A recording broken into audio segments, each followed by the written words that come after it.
Para saber de la doctrina de Dios, Jesús dice en Juan 7, 16 y 17: Mi doctrina no es mía, sino de aquel que me envió. El que quiera hacer la voluntad de Dios, conocerá si la doctrina es de Dios o si yo hablo por mi propia cuenta. Sin la obediencia, no podemos ser hechos libres de nuestros pecados.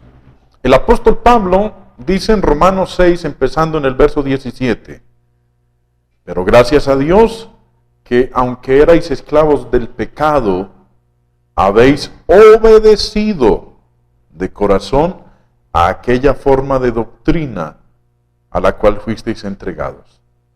Y libertados del pecado, vinisteis a ser siervos de la justicia. Sin la obediencia, dice aquí el apóstol Pablo, no podemos ser hechos libres de nuestros pecados. También, sin la obediencia, no podemos tener purificadas nuestras almas. El apóstol Pedro, cuando escribió su carta, su primera carta, en el capítulo 1, verso 22, dice, habiendo purificado vuestras almas por la obediencia a la verdad. La obediencia, queridos amigos y hermanos, es imprescindible. Sin la obediencia no podemos ser liberados de nuestros pecados y sin la obediencia no podemos purificar nuestras almas. Jesús, cuando estaba aquí predicando, dijo las siguientes palabras que se hallan en Mateo capítulo 7, verso 21. No todo el que me dice, Señor, Señor, entrará en el reino de los cielos, sino el que hace la voluntad de mi Padre que está en los cielos. Una vez más, volvemos y decimos, sin la obediencia no podemos entrar al reino de los cielos. El apóstol Juan, en su primera carta, en el capítulo 3, verso 22, exhorta diciendo, cualquiera cosa que pidiéremos, la recibiremos de Él, porque guardamos sus mandamientos y hacemos, preste atención, y hacemos las cosas que son agradables delante de Él. Sin la obediencia, no podemos esperar que Dios conteste nuestras oraciones.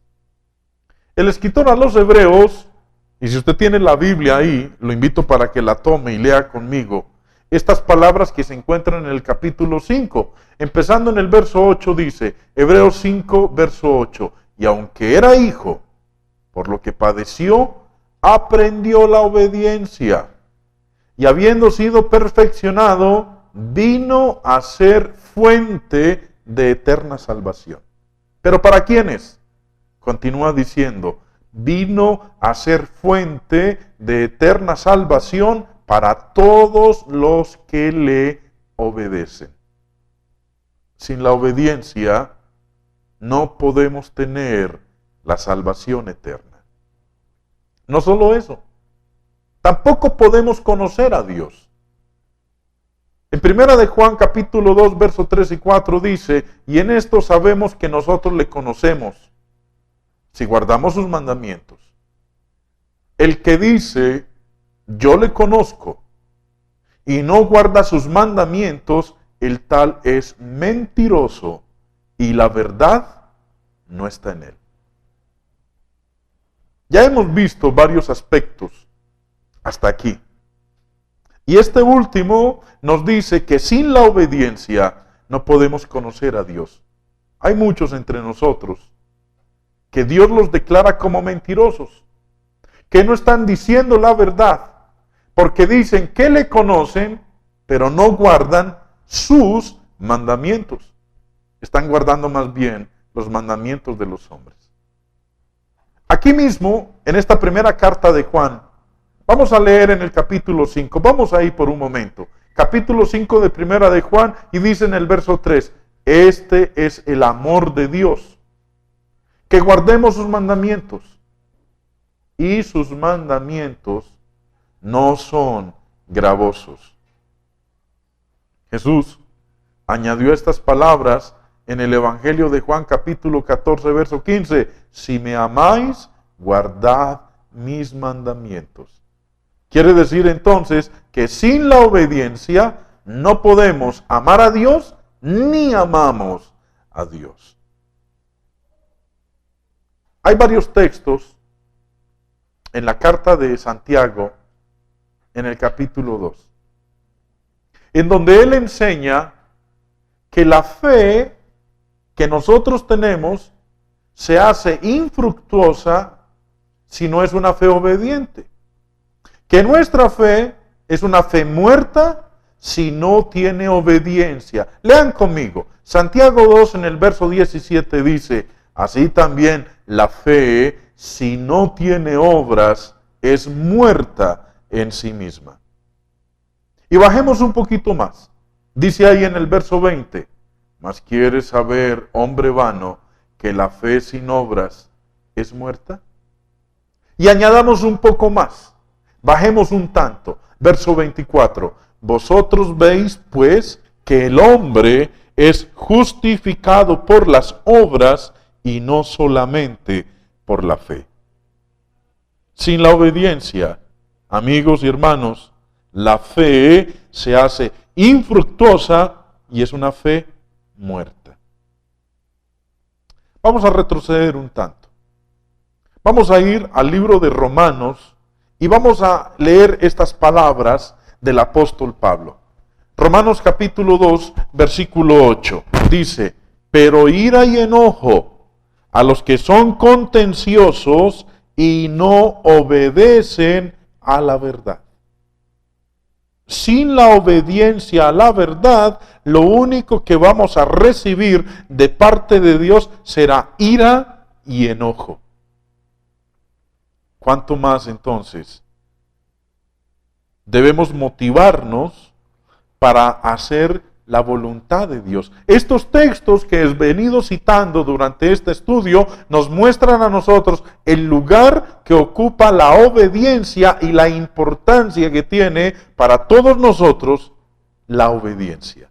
Sin la obediencia sufriremos el castigo, peor aún, la destrucción eterna.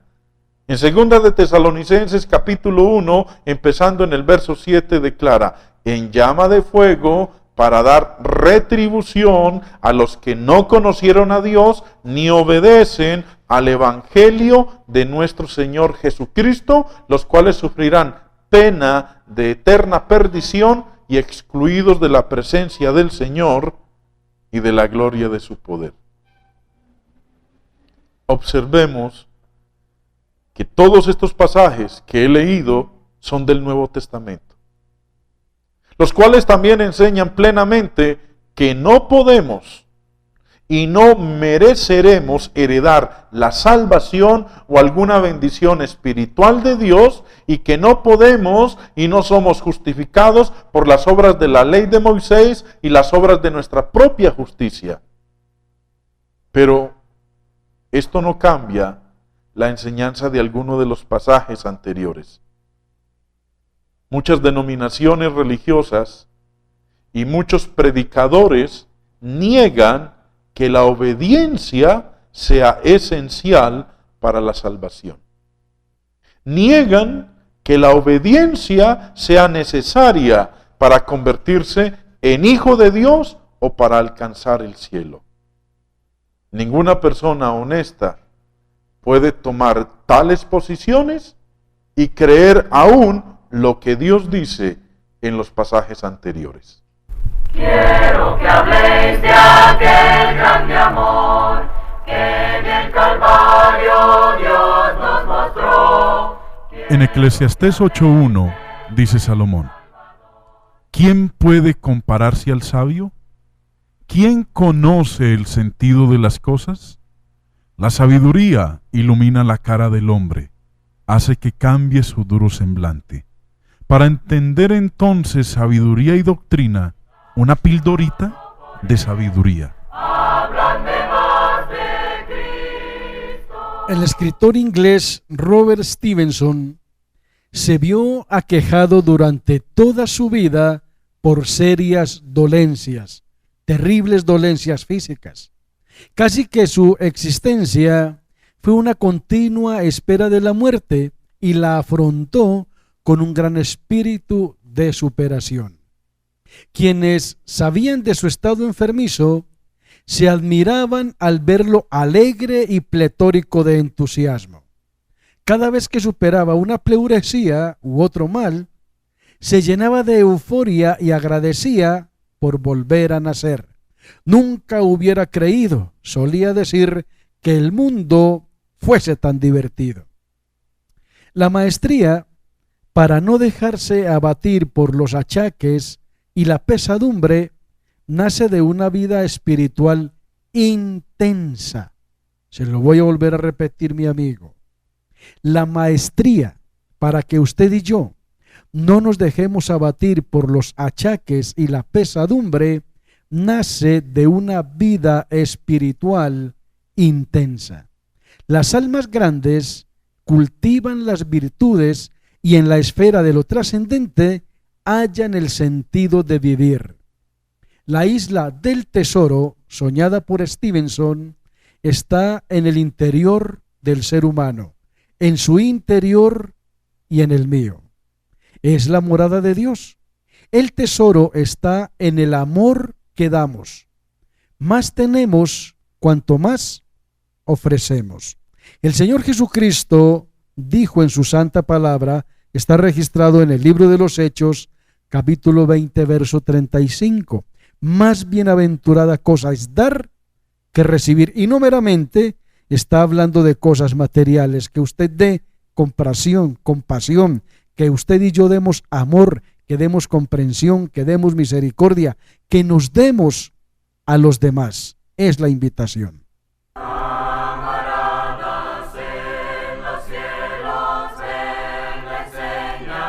Hermano Jaime, el Espíritu Santo dice en Efesios capítulo 3, verso 4, leyendo lo cual podéis entender. Puesto que quiero entender, le pregunto. Hermano Jaime, muestre a ver, yo le he escuchado decir a usted que nosotros, el pueblo de Dios en la actualidad, tenemos el Antiguo Testamento como ejemplo, como enseñanza, no como mandamiento. Y ahorita usted citó dos textos, todos dos en Primera de Juan, el uno en Primera de Juan 2, 3 y 4 y el otro ahí en el mismo Primera de Juan 5, 3, donde dice que si nosotros obedecemos seremos salvos porque guardamos sus mandamientos. Entonces, ¿cómo es pues? Bueno, los mandamientos pues de la ley de Dios. Hay que aprender a distinguir. Mire, el texto que usted citó de Primera de Juan 2, 3 y 4 dice, y en esto sabemos que nosotros le conocemos y guardamos sus mandamientos. Amén, así es. Ahí dice sus mandamientos, no dice los 10 mandamientos. Y no es lo mismo. No es lo mismo. Y sigue diciendo, el que dice yo le conozco y no guarda sus mandamientos, no dice y guarda sus 10 mandamientos. Hay que aprender a distinguir, y no como hacen algunos por ahí, que donde leen mandamientos automáticamente se les viene a la cabeza que está hablando de qué?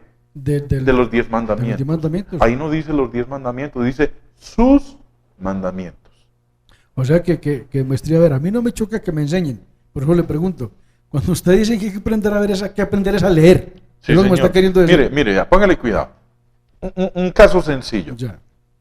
En Primera de Corintios, en el capítulo 14, el apóstol Pablo, cuando le ha escrito a esta iglesia acerca de varios desórdenes que tenían entre ellos, dice en el versículo 33, empezando en el verso 33, Dios no es Dios de confusión, sino de paz. Como en todas las iglesias de los santos, vuestras mujeres callen en las congregaciones, porque no les es permitido hablar, sino que estén sujetas como también la ley lo dice.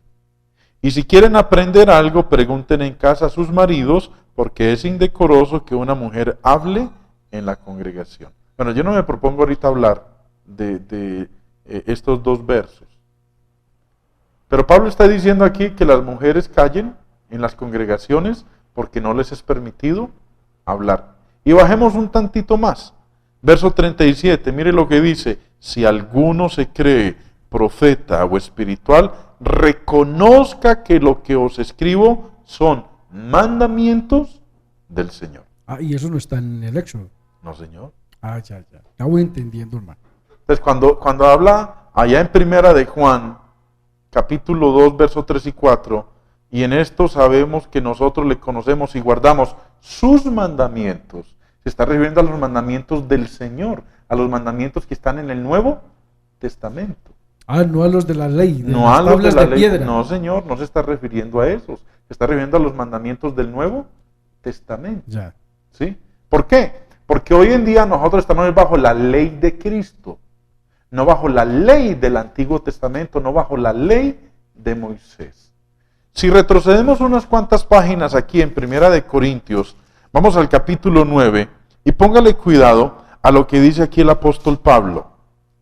Dice, empezando en el verso 20, me he hecho a los judíos como judío para ganar a los judíos, a los que están sujetos a la ley, aunque yo no esté sujeto a la ley, como sujeto a la ley para ganar a los que están sujetos a la ley. Entonces, Pablo habla aquí de que habían unos que estaban sujetos a la ley, pero que él, el apóstol Pablo, no estaba Sujeto a esa a la ley. Ya. Alguien podría pensar, entonces Pablo podía hacer lo que quisiera, porque si no estaba sujeto a la ley, no tenía ningún inconveniente. Era un libertino. Exacto, pero continuemos un poquito la lectura. Sigue diciendo en el verso 21, a los que están sin ley, como si yo estuviera sin ley, no estando yo sin ley de Dios, sino bajo la ley de ¿quién? De Cristo. De Cristo.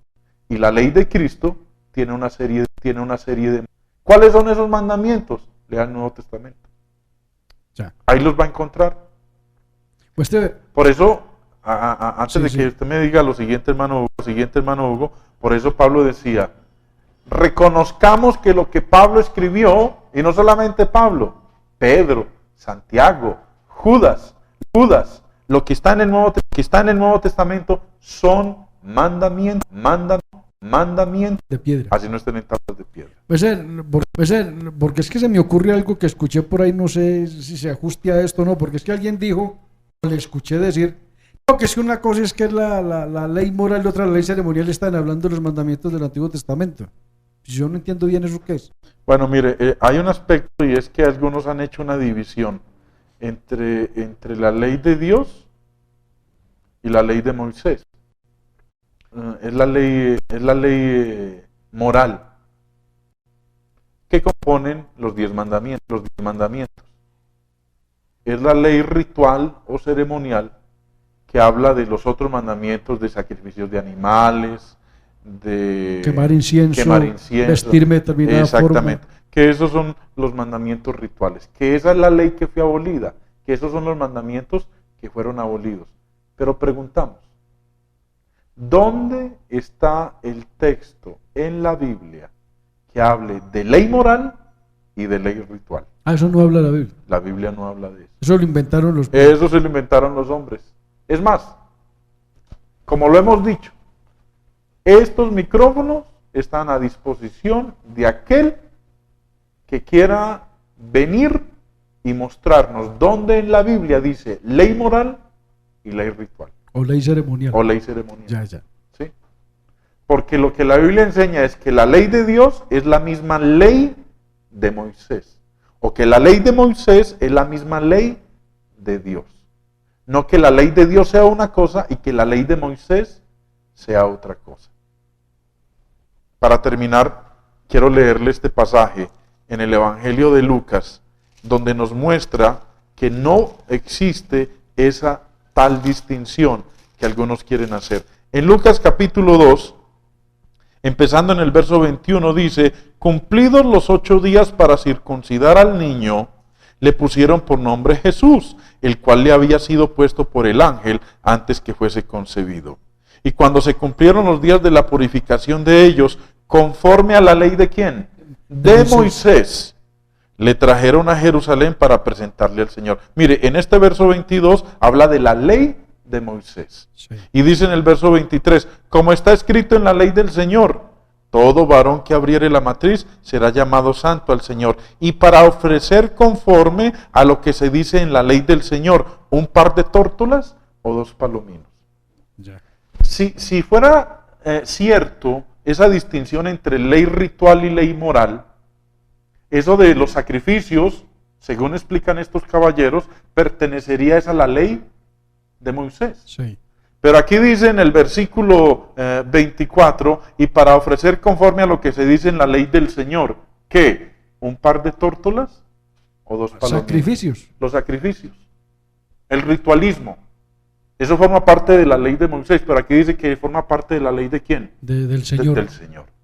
Entonces, la Biblia usa intercambiablemente ley de Moisés y ley del Señor. Es lo mismo. Es lo mismo.